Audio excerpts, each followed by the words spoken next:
Hello every one, ഇന്നത്തെ വീഡിയോയിലേക്ക് എല്ലാവർക്കും സ്വാഗതം. പൊതുവെ കുട്ടികൾ ടഫായിട്ട് പറയാറുള്ളത് VARC സെക്ഷനിൽ റീഡിങ് കോംപ്രിഹെൻഷൻ ആണ്.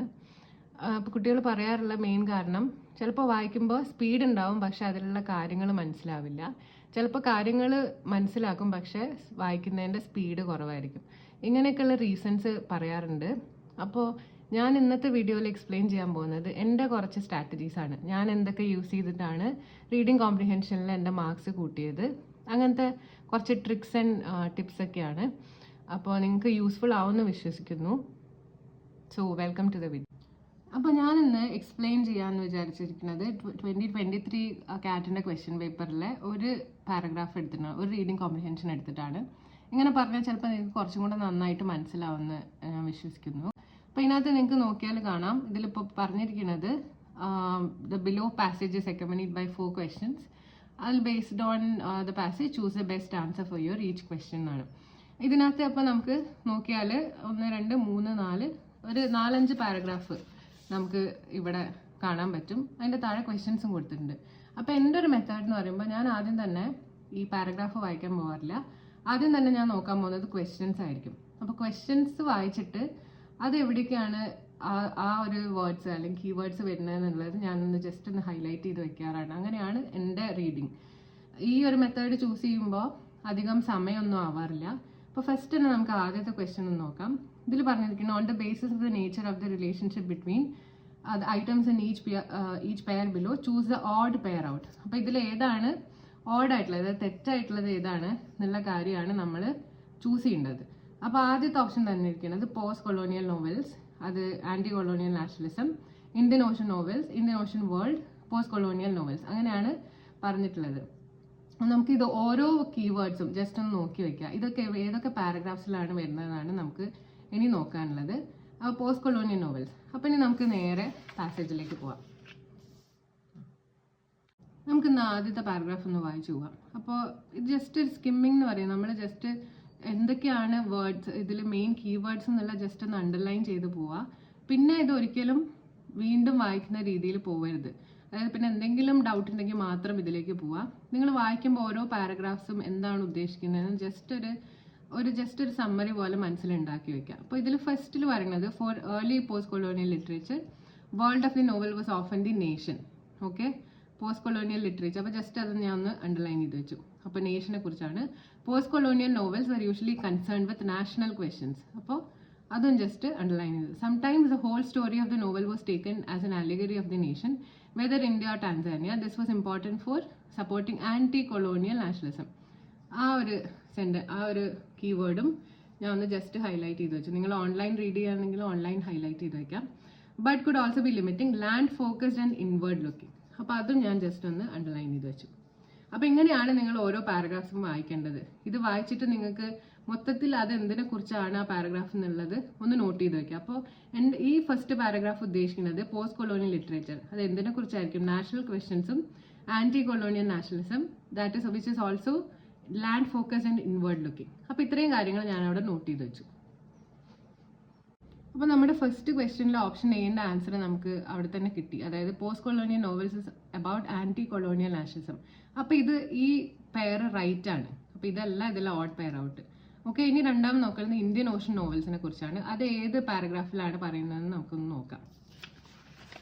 അപ്പോൾ ഇതിനകത്ത് ഇവിടെ തന്നെ പറയുന്നുണ്ട്, writing ocean world explores another kind of world of the novel, not the village or the nation but the Indian Ocean world. Okay, അപ്പോൾ മിക്കവാറും ഈ പാരഗ്രാഫിലായിരിക്കും ഇന്ത്യൻ ഓഷൻ വേൾഡിനെ കുറിച്ച് ഡിസ്കസ് ചെയ്യുന്നത്. The book describes A set of novels in which Indian Ocean is the centre of the story. It focus on novelist. കുറച്ച് ആൾക്കാരുടെ പേര് പറഞ്ഞിട്ടുണ്ട്. ഇതൊന്നും ഇമ്പോർട്ടൻ്റ് അല്ല കേട്ടോ. നിങ്ങൾ ജസ്റ്റ് ഒന്ന് വായിച്ച് നെയിം സേക്കിന് ജസ്റ്റ് ഒന്ന് നോട്ട് ചെയ്ത് പോവുക. Who have centered the Indian Ocean world in the majority of novels. Their work reveals a world that is outward looking, full of movement. ഇത് നമുക്കൊരു കീവേഡാണ്. ഇതൊന്ന് ജസ്റ്റ് നോട്ട് ചെയ്ത് വയ്ക്കുക, ഒന്ന് ജസ്റ്റ് അണ്ടർലൈൻ ചെയ്ത് വയ്ക്കുക. Border crossing and south Inter connection. Okay, അപ്പോൾ നമുക്ക് മനസ്സിലായി എന്താണ് ഇന്ത്യൻ ഓഷൻ വേൾഡ്. മിക്കവാറും ഇതിനെക്കുറിച്ചാണ് സംസാരിക്കുന്നത്.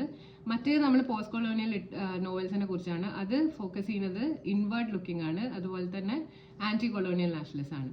അപ്പോൾ they're all very different, colonially inclined to radically anti-capitalist, but together draw on and shape a wider sense of the Indian Ocean space through themes, images, metaphors and language. അപ്പോൾ എന്തിനൊക്കെ Indian Ocean ഫേസിനെ അവരെങ്ങനെയാണ് define ചെയ്തിരിക്കുന്നത്?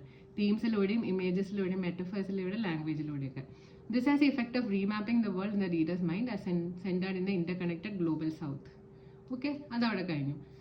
ഇനി അപ്പോൾ നമുക്ക് correct ഒരു ഇതിൽ കിട്ടിയോ എന്ന് നോക്കാം. അപ്പോൾ ഇതിനകത്ത് ഓപ്ഷൻ ബി പറയുന്നത് Indian ocean novels outward looking. അപ്പോൾ അതിൽ കറക്റ്റ്ലി മെൻഷൻഡ് ആണ് Indian Ocean world is outward looking എന്നുള്ളത്. നമുക്ക് ഇവിടെ തന്നെ കിട്ടി, outward looking full of movements. അപ്പോൾ ആ ഒരു പേരും ശരിയാണെന്ന് കിട്ടി. ഇനി അടുത്തത് നോക്കുന്നത് ഇന്ത്യൻ ഓഷൻ വേൾഡ് സ്ലേവറിനെ കുറിച്ച് എവിടെയെങ്കിലും സംസാരിക്കുന്നുണ്ടോ എന്നാണ്. പിന്നെ post colonial novels border crossing ആണോ? അപ്പോൾ നമ്മൾ ബോർഡർ ക്രോസിംഗ് പഠിച്ചത് ഇന്ത്യൻ ഓഷൻ നോവൽസിനെ കുറിച്ചാണല്ലോ വായിച്ചത് അല്ലേ? അപ്പോൾ ഇതൊരിക്കലും ബോർഡർ ക്രോസിംഗ് അല്ല. പോസ്റ്റ് കൊളോണിയൽ ലിറ്ററേച്ചർ അല്ലെങ്കിൽ novels is about inward looking and land focused ആണ്. അപ്പോൾ ആ ഒരു ഓപ്ഷൻ, അതായത് ഓപ്ഷൻ ഡി തെറ്റാണ്. ഓക്കെ, അപ്പോൾ ഈ ഓപ്ഷൻ തെറ്റാന്ന് നമുക്ക് എന്ന് കിട്ടി. Post colonial novels border crossing അല്ല. അപ്പോൾ ഇത് രണ്ടും എന്തായാലും ശരിയാണ്. അപ്പോൾ ഇതാണ് തെറ്റ്. വേണമെങ്കിൽ നിങ്ങൾക്ക് ഇതും ജസ്റ്റ് ഒന്ന് നോക്കാം, മൊത്തം അടുത്ത പാരഗ്രാഫ്സ് വായിച്ചിട്ട് നോക്കാം. ഓപ്ഷൻ ഡി ആണ് ആൻസർ. ഇങ്ങനെയാണ് നിങ്ങളത് സോൾവ് ചെയ്യേണ്ടത്. മൊത്തം എല്ലാം വായിച്ച് നോക്കേണ്ട ആവശ്യമില്ല. ഏതെങ്കിലും ഒന്ന് തെറ്റാന്ന് കണ്ടാൽ അത് തന്നെയായിരിക്കും ആൻസർ വരിക. ഓക്കെ, അപ്പോൾ നമ്മൾ ക്വസ്റ്റ്യൻ 1 അവിടെ കണ്ടുപിടിച്ച് കഴിഞ്ഞു. ക്വസ്റ്റ്യൻ 2 നമ്മൾ ഓൾറെഡി ഫസ്റ്റും സെക്കൻഡും പാരഗ്രാഫ്സ് വായിച്ചു കഴിഞ്ഞു. അപ്പോൾ ഇനി അടുത്ത ക്വസ്റ്റ്യൻ ഒന്ന് ജസ്റ്റ് ഒന്ന് വായിച്ചു നോക്കുക. അപ്പോൾ ഇതിനകത്ത് ചോദിക്കുന്നത് all of the following statements if true would weaken the passage's claim about the relationship between main stream English language fiction and Indian ocean novels. അപ്പോൾ ഇതിൻ്റെ രണ്ടിലുള്ള ഡിഫറൻസ് ആണ് നമ്മൾ നോക്കേണ്ടത്. അപ്പോൾ ഇതിൽ പറഞ്ഞിരിക്കുന്നത് എല്ലാം വീക്കൻ ചെയ്യാണ്, എല്ലാം ശരിയായാൽ ഓൾറെഡി ഈ എല്ലാ സെൻറ്റൻസസും വീക്കൻ ചെയ്യാണ്. പക്ഷെ ഏതോ ഒന്ന് മാത്രം വീക്കൻ ചെയ്യുന്നില്ല, അതായത് ഏതോ ഒന്ന് മാത്രം ശരിയാണ്. അതാണ് നമ്മൾ കണ്ടുപിടിക്കേണ്ടത്. ഇങ്ങനത്തെ ട്രിക്കി ക്വസ്റ്റ്യൻസ് ഒക്കെ നിങ്ങൾ എങ്ങനെ അതിൻ്റെ അർത്ഥം വരുന്നത് ജസ്റ്റ് ഒന്ന് നോട്ട് ചെയ്ത് വെച്ചോളൂ. മിക്കവാറും ഒരുപാട് ക്വസ്റ്റ്യൻസ് ഈ ഒരു പാറ്റേണിൽ വരുന്നുണ്ട്. ഓക്കെ, അപ്പോൾ ഇതിൽ ശരി ഏതാണെന്നാണ് നമ്മൾ കണ്ടുപിടിക്കേണ്ടത്. അപ്പോൾ ഇതിനകത്ത് പറയുന്നത് ഡെപ്പിക്ഷൻ ഓഫ് ആഫ്രിക്ക. ഇതുവരെ നമ്മൾ ആഫ്രിക്കയെ കുറിച്ച് വായിച്ചിട്ടില്ല. അപ്പോൾ നമ്മൾ വരാൻ പോകുന്ന ഇതിലാണ് വായിക്കുന്നത്. പിന്നെ പറയുന്നത് most main stream English language novels have historically privilege the Christian white male experience. Depiction of Africa ഇതും നമ്മൾ വായിക്കാത്ത പോർഷനാണ്. അപ്പോൾ നമുക്കിനി അടുത്ത പാരഗ്രാഫ് ഒന്ന് വായിച്ചു നോക്കാം. ഓക്കെ, അപ്പോൾ 1, 2 നമ്മൾ ഓൾറെഡി വായിച്ചു. ഇനി ഇതിൽ പറയുന്നത് ഇതിലും ഇന്ത്യൻ ഓഷൻ വേൾഡ് എങ്ങനെയാണെന്നുള്ളതാണ് പറയുന്നത്. അപ്പോൾ used to describe very long lasting connections. അപ്പോൾ അതൊന്ന് അണ്ടർലൈൻ ചെയ്ത് വെച്ചോളൂ. Among coasts of East Africa, Arab coast and South and East Asia. These connections were made possibly by the geography of the Indian Ocean. അതൊന്ന് highlight ചെയ്ത് വെക്കുക. Travel by sea was much easier than by land, which meant that the port cities very far were often more easily connected to each other. ജോഗ്രഫീനെ കുറിച്ചാണ് ഇവിടെ സംസാരിക്കുന്നത്. പിന്നെ historical and archaeological evidence suggest that we now call globalisation what we now call globalisation. അപ്പോൾ ഗ്ലോബലൈസേഷനെ കുറിച്ചും ഇവിടെ പറയുന്നുണ്ട്. First appeared in the Indian ocean. അത് വളരെ ഒരു ഫാക്ച്വൽ ഒരു ഇതാണ് അവർ പറയുന്നത്. അത് എന്തായാലും ഹൈലൈറ്റ് ചെയ്ത് വെക്കുക. ഇതിൻ്റെ മെയിൻ അവർ ഉദ്ദേശിക്കുന്ന സമ്മറി, അതായത് ഈ പാരഗ്രാഫ് കൊണ്ട് ഉദ്ദേശിക്കുന്ന ഇത് തന്നെയാണ്. അതായത് ഇന്ത്യൻ ഓഷൻ ഗ്ലോബലൈസേഷൻ സ്റ്റാർട്ട് ചെയ്തത് ഇന്ത്യൻ ഓഷനിലാണെന്നാണ് പറയുന്നത്. This is interconnected oceanic world reference and produce by the novels and my book. Okay, അത് കഴിഞ്ഞു. അപ്പോൾ ഇതിലൊന്നും നമ്മുടെ ആഫ്രിക്കനെ കുറിച്ചോ ഇംഗ്ലീഷ് നോവൽസിനെ കുറിച്ചോ പറഞ്ഞിട്ടില്ല. മിക്കവാറും അടുത്തതിലായിരിക്കും. അതൊന്ന് വായിച്ചു നോക്കാം. ഫോർ ദെയർ ഫസ്റ്റ് പാർട്ട് അല്ലെ for their part Ghosh Gurnah ഏതൊക്കെയോ ആൾക്കാർ പേര് പറയുന്നുണ്ട്. ഇതൊന്നും ഇമ്പോർട്ടൻ്റ് അല്ല. Reference they different set of histories and geographies and ones most commonly found in fiction in English. Those commonly found ones are mostly centered in Europe. അപ്പോൾ ഇത് underline ചെയ്ത് വയ്ക്കുക. കാരണം ഇത് നമ്മൾ വായിച്ചിട്ടുണ്ടല്ലോ. അപ്പോൾ background of Christianity and whiteness and mention places like Paris and New York. അപ്പോൾ ഇവിടെ നിന്ന് തന്നെ കിട്ടി. അതായത് ഇംഗ്ലീഷ് ഫിക്ഷൻ മെയിൻലി ഫോക്കസ് ചെയ്തിരിക്കുന്നത് യൂറോപ്പ്, US, അതുപോലെ തന്നെ വൈറ്റ്നെസ് അതിനൊക്കെ കുറിച്ചാണ്. പക്ഷേ the novels in my book, അതായത് ഓദറിൻ്റെ ബുക്കിൽ ഹൈലൈറ്റ് ലാർജ്ലി ഇസ്ലാമിക് സ്പേസ്. അപ്പോൾ പുള്ളി രണ്ടിൻ്റെയും ഡിഫറൻസ് ആണ് പറയുന്നത്. ഇംഗ്ലീഷ് ലിറ്ററേച്ചറും അതായത് അതും ഓദറിൻ്റെ ബുക്കും തമ്മിലുള്ള ഡിഫറൻസ് ആണ് പറയുന്നത്. പുള്ളി കുറച്ച് ഫോക്കസ് ചെയ്തിരിക്കുന്നത് characters of colour and centralise the ports of Malindi ഏതൊക്കെയോ സ്ഥലങ്ങൾ, Java and Bombay. Okay, densely imagine richly sensory image of a southern cosmopolitan culture. അപ്പോൾ നമുക്ക് ഏകദേശം ഒരു ധാരണ കിട്ടി ഇതിൽ എന്താ പറയുന്നത്. അതായത് ഇംഗ്ലീഷ് ഫിക്ഷൻ്റെയും അതുപോലെ ഈ ബുക്സിൻ്റെയും ഓദറിൻ്റെ ബുക്സിലും തമ്മിലുള്ള ഡിഫറൻസ് ആണ്. ഇനി നമുക്ക് ക്വസ്റ്റ്യൻ ഒന്ന് വായിച്ചു നോക്കാം. ആഫ്രിക്ക അവിടെ നിൽക്കട്ടെ. Most main stream English novels historically privileged the Christian white and male experience. അപ്പോൾ ഇത് നമുക്ക് എന്തായാലും ശരിയാണെന്ന് മനസ്സിലായി. അതിൽ ഓൾറെഡി പറയുന്നുണ്ട് ഇംഗ്ലീഷ് നോവൽസ് ഇതിനെയാണ് ഫോക്കസ് ചെയ്തിരിക്കുന്നത്. അപ്പോൾ ബി എന്തായാലും ശരിയാണ്. ഓക്കെ, അപ്പോൾ നമുക്ക് ആൻസർ ഏകദേശം അടുത്ത് കിട്ടി. പിന്നെ പറയുന്നത് ആഫ്രിക്ക, അതവിടെ നിന്നോട്ടെ. അടുത്ത ഡി നോക്കാം. Very few main stream English novels have historically been set in American and European metropolitan centres. ഇതിൽ വെരി ഫ്യൂ, ഇതാണ് പ്രശ്നം. ഇതിൽ വെരി ഫ്യൂ ആണ് പറഞ്ഞിരിക്കുന്നത്. പക്ഷെ നമ്മൾ വായിച്ചിരിക്കുന്നത് ഓൾമോസ്റ്റ് എല്ലാം അമേരിക്കൻ ആൻഡ് യൂറോപ്യൻ മെട്രോപൊളിറ്റൻസ് ലണ്ടനിലൊക്കെ സെറ്റ് ചെയ്തിരിക്കുന്നതാണ്. അപ്പോൾ ഇതെന്തായാലും തെറ്റാണ്. അപ്പോൾ നമുക്ക് ഡി ഓപ്ഷൻ തെറ്റാണെന്ന് മനസ്സിലായി. ഇനി വായിക്കേണ്ടത് ആഫ്രിക്കയെ കുറിച്ചാണ് നോക്കാം. This remapping is particularly powerful for the representation of Africa. അപ്പോൾ ഇവിടെയാണ് ആഫ്രിക്കയെ കുറിച്ച് പറയുന്നത്. In fiction sailors and travellers are not all European. അതായത് എല്ലാവരും യൂറോപ്യൻ അല്ല, എന്തൊക്കെയാണ് ആഫ്രിക്കൻസ് ഉണ്ട്, ഇന്ത്യൻസ് ഉണ്ട്, അറബ് ക്യാരക്ടേഴ്സ് എല്ലാവരും ഉണ്ട്.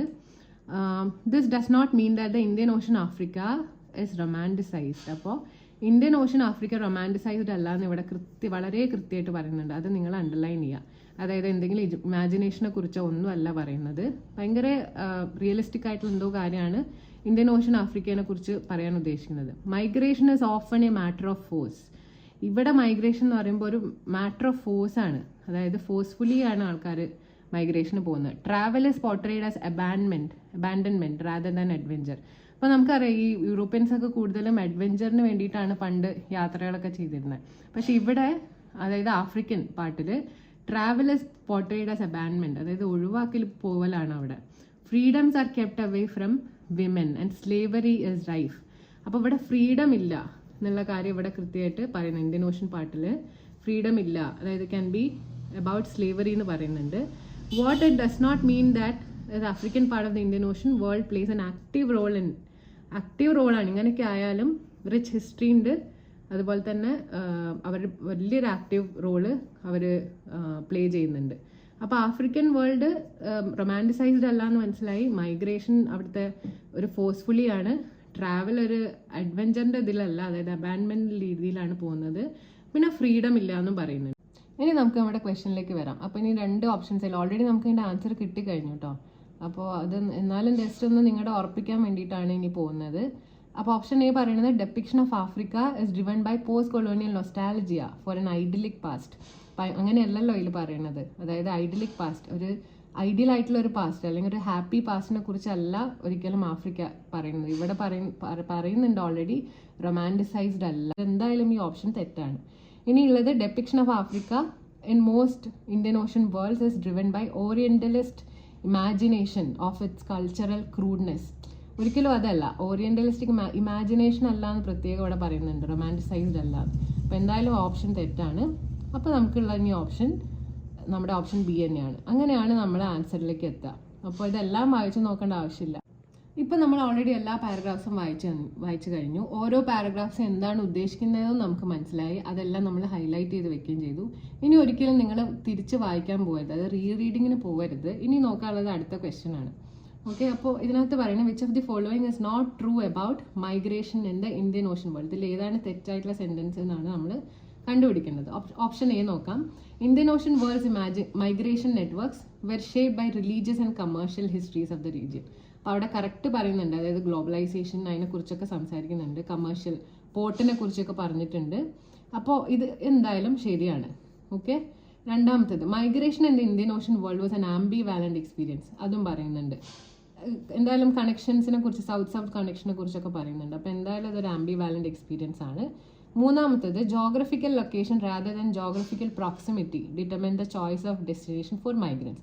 അപ്പോൾ നമ്മുടെ ഇതിൽ ഈ പാരഗ്രാഫ് ഇന്ത്യൻ ഓഷൻ ഇവിടെ കറക്റ്റ് സംസാരിക്കുന്നുണ്ട് geography of the Indian Ocean. അതായത് ജോഗ്രഫിക്കൽ ലൊക്കേഷനാണ് ഇവർക്ക് ഫേമസ്, ജോഗ്രഫിക്കൽ പ്രോക്സിമിറ്റി അല്ല. അതായത് സീയും ലാൻഡും തമ്മിലാണ് ഇവർക്ക് കൂടുതൽ ട്രാവൽ ചെയ്യാൻ എളുപ്പമെന്ന് പ്രത്യേകം ഇവിടെ പറയുന്നുണ്ട്. അപ്പം അതിൻ്റെ അർത്ഥം ജോഗ്രഫിക്കൽ പ്രോക്സിമിറ്റി അല്ല, പകരം ജോഗ്രഫിക്കൽ ലൊക്കേഷൻ തന്നെയാണ് ഇവർക്ക് പ്രധാനം എന്നുള്ളത്. അപ്പോൾ ഇതെന്തായാലും ഈ ഓപ്ഷൻ സി ശരിയാണ്. തെറ്റാണല്ലോ നമുക്ക് കണ്ടുപിടിക്കേണ്ടത്. അപ്പോൾ എന്തായാലും മൂന്നെണ്ണം ശരിയാണ്. ഇനി അടുത്തത് നോക്കാം.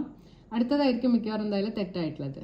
Okay, Indian Ocean worlds migration networks connected the global north with the global south. ഒരിക്കലും അങ്ങനെ പറഞ്ഞിട്ടില്ല. സൗത്ത് കണക്ഷനെ കുറിച്ചാണ് നമ്മുടെ പാരഗ്രാഫ്സിലെല്ലാം പറഞ്ഞിട്ടുള്ളത് അല്ലേ. ഇവിടെ എല്ലാതും സൗത്ത് സെൻറ്റേർഡ് ആണ്. ഒരിക്കലും ഇവിടെ നോർത്ത് സൗത്ത് കണക്ഷനെ കുറിച്ച് പറഞ്ഞിട്ടില്ല, എല്ലാം സൗത്ത് സൗത്ത് കണക്ഷനാണ്. അപ്പോൾ എന്തായാലും ആ ഓപ്ഷനാണ് തെറ്റെന്ന് നമുക്ക് ഇതൊന്ന് ഇൻഫർ ചെയ്തെടുക്കാം.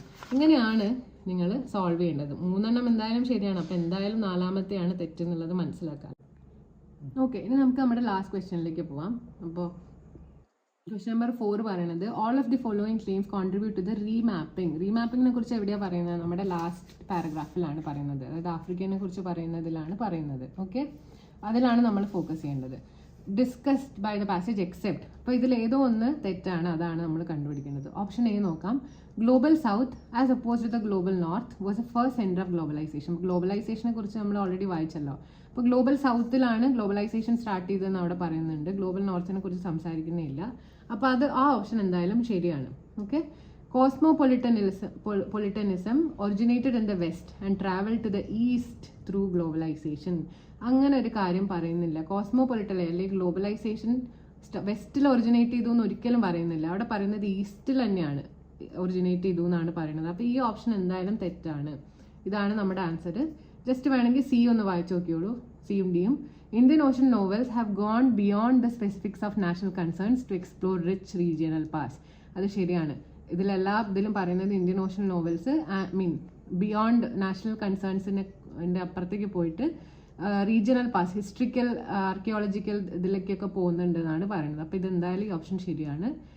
ഡി വായിക്കാം. World of early international trade and commerce was not the sole domain of white Europeans. അത് വളരെ കറക്റ്റാണ്. കാരണം നമ്മൾ വായിച്ചിട്ടുണ്ട് എന്താ, അവർക്ക് അഡ്വഞ്ചർ ആയിരുന്നു വേണ്ടിയിരുന്നത്.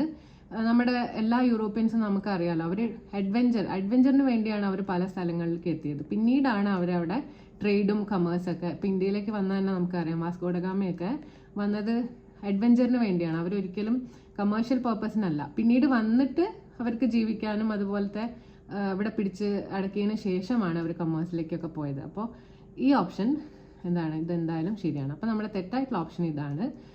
വെസ്റ്റിലാണ് കോസ്മോപൊളിറ്റനിസം ഒറിജിനേറ്റ് ചെയ്തതെന്ന് നമ്മുടെ ഓഥർ എവിടെയും പറയുന്നില്ല, പകരം ഈസ്റ്റിലാണ്. അപ്പോൾ ഇതാണ് ബി ആണ്, ഓപ്ഷൻ ബി ആണ് തെറ്റ്.